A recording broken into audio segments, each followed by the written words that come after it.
Hello friends, welcome back to my channel connect with কল্পনাতে স্বাগত জানিয়ে আমার ভিডিওটা শুরু করছি। তো আজকে রান্না হয়েছে ফুলকপি আলু দিয়ে ট্যাংরা মাছ আর কড়াই শাক আলু দিয়ে করেছি আর ডাল। কিন্তু রান্নাগুলো আমি সব ভিডিও করেছিলাম, কেন ওঠেনি বুঝতে পারছি না।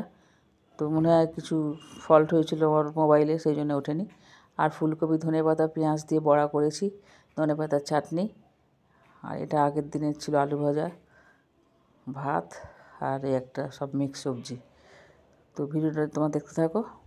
ভিডিওটা ভালো লাগলে তোমরা লাইক শেয়ার কমেন্ট এবং সাবস্ক্রাইব করে দিও।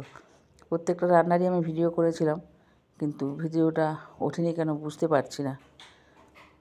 বিশেষ করে ফুলকপি দিয়ে ট্যাংরা মাছের তরকারিটা আর বড়া এবং কড়াই শাকের যে রেসিপিটা সেইটা আমি দেখিয়েছিলাম, কিন্তু ওঠেনি। কড়াই শাকটা তো হাফ কিলো এনেছিল, কিন্তু প্রায় 4 ভাগের 3 ভাগ বাদ চলে গেছে। এত বুড়ো বুড়ো শাক দিয়েছিল, সেকে বাছতে বাছতে প্রায় 1 ঘন্টা। তার বেছে নিয়ে ধুয়ে খুব মিহি করে কাটতে হয়েছে, নাহলে ভালো লাগে না। খুব মিহি করে কেটে তারপরেই শাকটা রান্না করেছি।